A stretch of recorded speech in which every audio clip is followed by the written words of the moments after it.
thought for the day. Know thyself.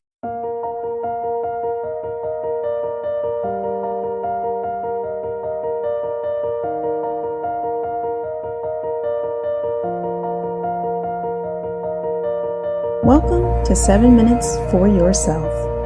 I'm Christina, and I'm so glad you've joined me for what I believe will be 7 of the most enriching minutes of your day. Let's take this time to reconnect with ourselves and improve our well-being. In today's episode of 7 Minutes for Yourself, we explore how to strengthen our self-worth to uncover who we truly are. Have a listen. Many of us are wandering the earth, accomplished in many ways, capable of fulfillment at many points, but with a fundamental wound that stops us from becoming who we truly might be. We don't quite know who we are.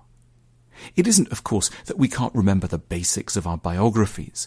We're unsure around two things in particular. Firstly, we don't have a stable sense of what we're worth.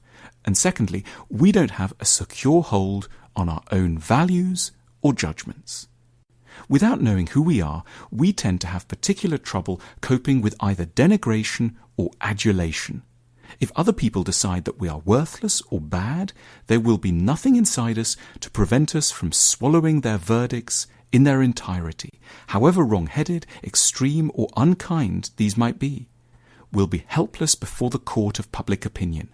We'll always be asking other people what we deserve before seeking inside for an answer. Lacking an independent verdict, we also stand to be unnaturally hungry for external praise. The clapping of an audience will matter to us far more than would ever be wise. We'll be prey to rushing towards whatever idea or activity the crowd happens to love. We'll laugh at jokes that aren't funny, uncritically accept undeserving concepts that are in vogue, and neglect our truer talents for easy, popular wins. We'll trail public opinion slavishly, constantly checking the world's whims rather than consulting an inner barometer in order to know what we should want, feel, and value.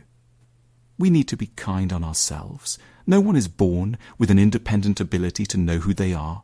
We learn to have an identity because, if we're blessed, in our early years, someone else takes the trouble to study us with immense fairness, attention, and kindness, and then plays us back to us in a way that makes sense and that we can later emulate.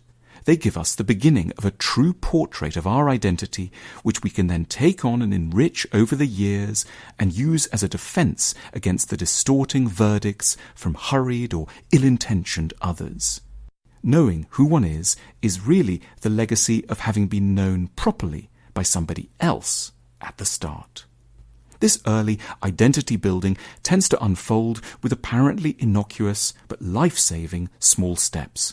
"Oh, that must really have hurt," a parent might say in response to an upset, thereby validating an infant's own feelings.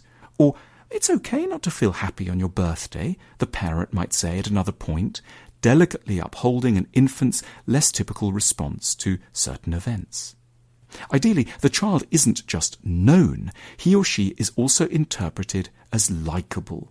A good parent offers generous interpretations. They're on the side of the child and are always ready to put the best possible gloss on moments of ill temper or of failure, which forms the basis upon which resilient self-esteem can then later emerge.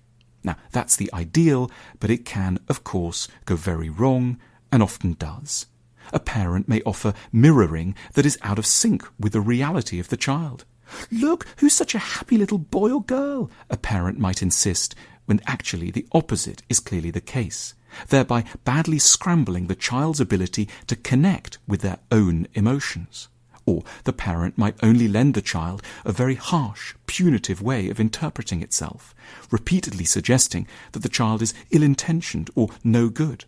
Or the parent may simply not show very much interest in the child, focusing themselves elsewhere, so that the child grows up with a feeling that not only is it not worth cherishing, but also because it hasn't been adequately seen and mirrored, that it doesn't even quite exist.